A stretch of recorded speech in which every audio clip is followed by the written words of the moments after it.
देश में घटित हो रही घटनाओं और महिलाओं के ऊपर हो रहे उत्पीड़न पर एवं देश में विभिन्न प्रकार की घटित घटनाओं एवं अपराध पर आप क्या कहना चाहते हैं, बताइए। मैं राष्ट्रीय संयोजक अखिल भारतीय ब्राह्मण महासभा ट्रस्ट एडवोकेट पंडित विश्वनाथ मिश्र सर्वप्रथम देशवासियों को स्वतंत्रता दिवस की अग्रिम शुभकामनाएं प्रेषित करता हूं। लोकतंत्र की बहाली, व्यवस्था परिवर्तन की लड़ाई, हम सबकी भूमिका, देश की समसामयिक स्थिति पर आपका ध्यान केंद्रित करना चाहता हूं। काला धन, आरक्षण, चरित्रहीनता, भ्रष्टाचार, महंगाई, शिक्षा का गिरता स्तर, जमाखोरी, बेरोजगारी, मासूमों के साथ दरिंदगी, दहेज लोभियों द्वारा मानवता इंसानियत को शर्मसार कर देने वाली घटनाएं, विश्व पटल पर भारत का मान बढ़ाने वाली गोल्ड मेडलिस्ट यौन पीड़िता हमारी बहनें जब न्याय पाने को आंदोलनरत होती हैं, उन पर लाठियां बरसाई जाती हैं। किसी व्यक्ति के दोष का निर्धारण उसके जाति, धर्म, संप्रदाय, सत्ता, संरक्षण को लेकर हो रही है। धर्म सियासत की भेंट चढ़ चुका है। मर्यादा पुरुषोत्तम भगवान राम हमारे देश के ही नहीं, पूरी दुनिया के आदर्श हैं। जिन्हें राम के रामत्व का बोध नहीं है, वो हिंसा, उपद्रव कर रहे हैं।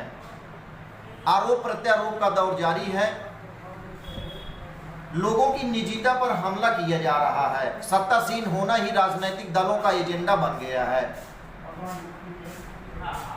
आए दिन चुनाव की भूमिका जनहितकारी मुद्दों से नहीं बल्कि आरोपों के कीचड़ से लिखी जा रही है।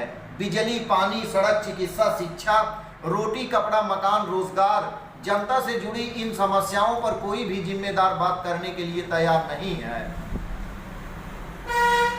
जहां कान्हा ने सर्वाधिक रास रचाया, जिसके सौंदर्य की तुलना डॉक्टर राम मनोहर लोहिया ने महाभारतकालीन उर्वशी से किया, वो स्थान मणिपुर आज जातीय हिंसा में झुलस रहा है। प्रकृति का संतुलन की वजह से कहीं बाढ़ तो कहीं सूखे जैसे हालात पैदा हो गए हैं।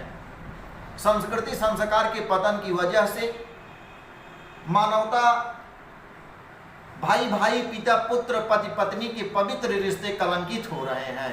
मणिपुर की उसी पवित्र धरती पर माताओं बहनों का नग्न परेड, उनके साथ सामूहिक दुष्कर्म कर नृशंस हत्या करने की घटना ने पूरी दुनिया में भारतीय संस्कृति सभ्यता को कलंकित किया है। वंशवाद, जातिवाद, भाई भतीजावाद, अवसरवाद, संप्रदायवाद, रिश्वतखोरी, चापलूसी, घपले, घोटाले, विधानसभा लोकसभा पक्ष विपक्ष, नोकझोंक, ध्वस्त संविधान, धर्म जाति आधारित आरक्षण की विकृत व्यवस्था के विरुद्ध लड़ाई लड़ने का दम्भ भरने वाले लोग देशवासियों को आदर्शवाद का पाठ पढ़ा रहे हैं। अव्यवस्था, अराजकता की वजह से किसान, नौजवान, बेरोजगार आत्महत्याएं कर रहे हैं। शहीदों के सपनों के हिंदुस्तान की बलि चढ़ाई जा रही है। हम आपको याद दिला दें, स्वतंत्रता संग्राम सेनानियों, बलिदानियों ने जितनी कुर्बानियां दी, सब लोकतंत्र की बहाली के लिए दिया है।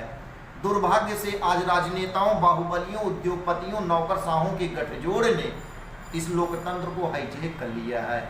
पैसा और गुंडाई ने चुनाव को तमाशा बनाकर रख दिया है। समाज में बढ़ते अपराधीकरण का मूल कारण आम आदमी के हित में बनी हुई राजनीतिक पार्टियां हैं, जिनके गलत उम्मीदवारों को भी जनता चुनकर संसद में भेजती है और सत्ता के शीर्ष पर बैठाती है।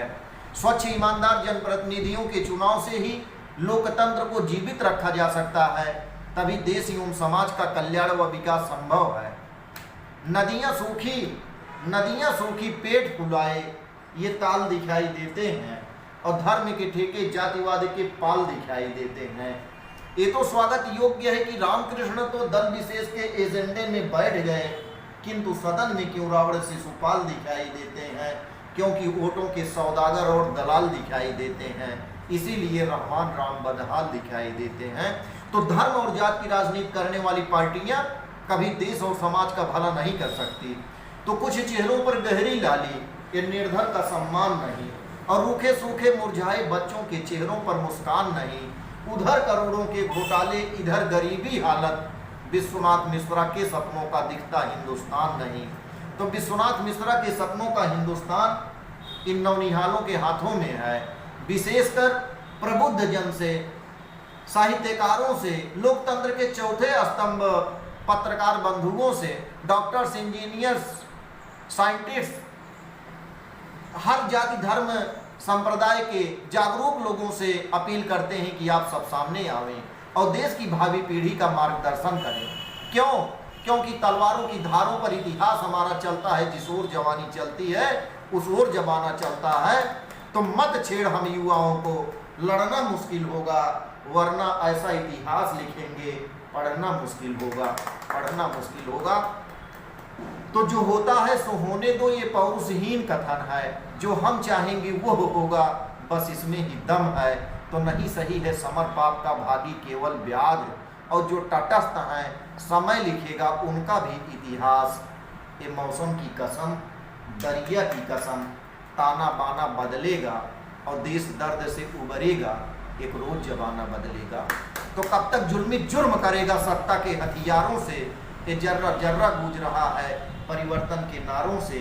तो अंत में सत्ता परिवर्तन नहीं बल्कि व्यवस्था परिवर्तन की लड़ाई में हम लोगों को संयुक्त रूप से शपथ लेना होगा।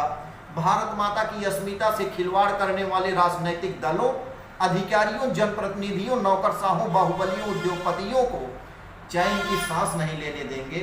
देश में व्याप्त अव्यवस्था को मिटाने के लिए अंतिम दम तक लड़ते रहकर मातृभूमि की अस्मिता के रक्षार्थ स्वयं की बलि देकर शहीदों की सूची में नाम अंकित कराकर अमरत्व को प्राप्त होंगे। तुम्हें क्या बताएं कि क्या चाहते हैं।